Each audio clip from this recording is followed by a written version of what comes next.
I thought it was a below average scrimmage. You guys were able to move the ball pretty well offensively. Yeah, when you don't tackle nobody, it happens that way. So we got some players on defense. We just, we didn't play like we played in defense today. Actually, we had some penalties. So, first scrimmage, got some stuff to clean up. And got a couple weeks to clean it up. How do you balance that? If the offense does well, you're down on the defense. I mean, it's always kind of a...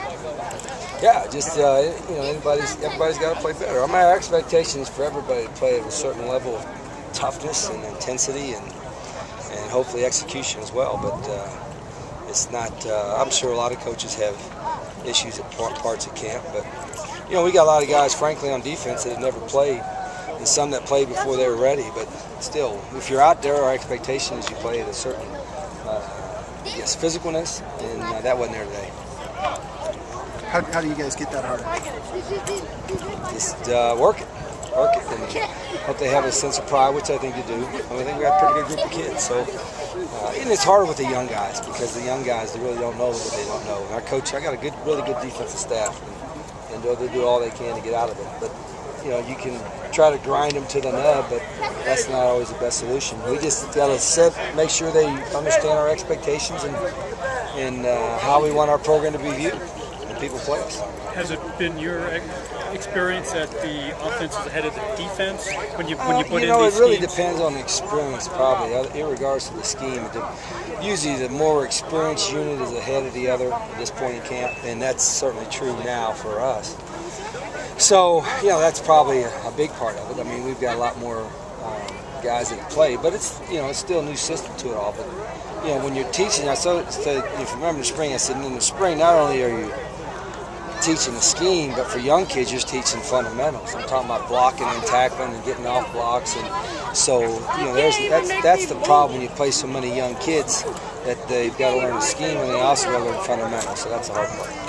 Any pleasant surprises today? No, I don't. Not really. I think I'll know more after watching the film. We will. Coaches probably will watch it either late tonight or tomorrow morning, and then we'll watch it with our players tomorrow afternoon. So I have a little better judge. It's hard for me, especially because I'm standing right on the field with them. It's hard for me to really get a real good judge, especially on the lineman. Did you think there was a benefit to coming down here for a few days? Yeah, the weather's been beautiful. I heard it's been a little warm in Tucson, and we got lucky with the rain. We didn't have a rain at all, and no lightning at all. So there was nothing in our schedule that got interrupted. And we had a great dinner last night with the soldiers and some of the commanders here. So the trip has gone as smoothly as we could have hoped, probably. Is this something you want to do next year? Yeah. I may make a few adjustments here and there, but I mean, as far as the layout and the support and the way things happen, it gave us a little bit more of a camp atmosphere than you get on campus. So I enjoyed it. I don't know if the players did, but they seemed to be all right. Can you talk a little more specifically about the defense? What do you want to see more? Is it effort? Is it talent that you're most concerned with, or just time? I could talk more, but I'm not going to. But I wouldn't talk more specific offense. I'm a typical coach. Probably generalize stuff too much.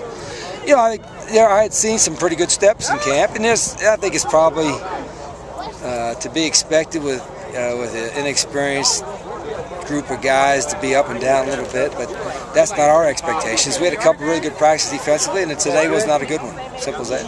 How useful it's going to be to see Bushloo and Timey a little bit at defensive end in a setting like this? Yeah, I mean, there might be more guys on offense playing both ways. We may have 10 guys playing both ways. We better talk about being in shape.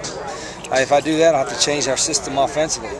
We'll be a huddle team and sing Kumbaya and then break the huddle and go up there and milk it down to 1 second, and it'll be real. We'll sell a lot more concessions that way. So maybe our marketing or our concession folks will be happy. No, I don't know. We'll figure something out. Coach, kind of random, but is Tevin Hood eligible for this year? Yeah. Yep. Got a waiver from the NCAA, and which I think was the right reason. He's a walk-on. He came from a Division III school where he's on non-scholarship, and he's done a really good job. We're happy to have him in the program. Coach, I know you said you like some of those younger guys like JT Washington on special teams, but what did he show you out there with some of those moves he was putting? Yeah, I mean, JT likes to push that circle button on that PlayStation and spin every time. You know, and he's got some natural good moves, but sometimes he just needs to stick his foot in the ground and go north and south. But he's a fun kid, and he's learning quickly, and you know, we got some pretty good backs. But you know, I think he's in a really good future. Okay. Okay. Thanks, guys. Thanks, Coach. All right, thanks.